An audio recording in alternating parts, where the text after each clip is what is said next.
என்னங்க அத்தை, இன்னும் சமைக்கலையா? சமைக்க போகிறோமா? இன்றைக்கி நம்ம வீட்டில் தேங்காய் பால் சாதம் தாம்மா செய்ய போகிறேன். அதுக்கு தான் தேங்காய்லாம் எடுத்து கட் பண்ணி வச்சுட்டு தேங்காய் பால்லாம் ரெடியாக வச்சுருக்கேம்மா. வாமா தேங்காய் பால் சாதம் செய்கிறது எப்படின்னு பார்ப்போம். முதல்ல அடுப்பு பற்ற வச்சுக்கிறணும். குக்கரை வச்சுட்டு தேவையான அளவு நெய் ஊற்றிக்கோங்கம்மா. பட்டை, பிரியாணி இலை, அன்னாச்சி பூ இதெல்லாம் போட்டு வதக்கிக்கிறணும்.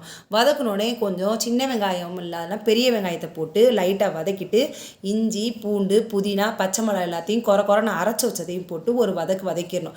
நீங்கள் 1 டம்ளர் அரிசி எடுத்திங்கன்னா அதுக்கு 2 பங்கு அளவுக்கு தேங்காய் பால் எடுத்துக்கிறணும். தேங்காய் பால் பத்தலைன்னா கொஞ்சம் தண்ணி ஊற்றிக்கிட்டு அரிசியை போட்டு உப்பு போட்டு ஒரு சவுண்டு வர அளவுக்கு மூடி வச்சிட்டிங்கன்னா சாதம் ரெடி.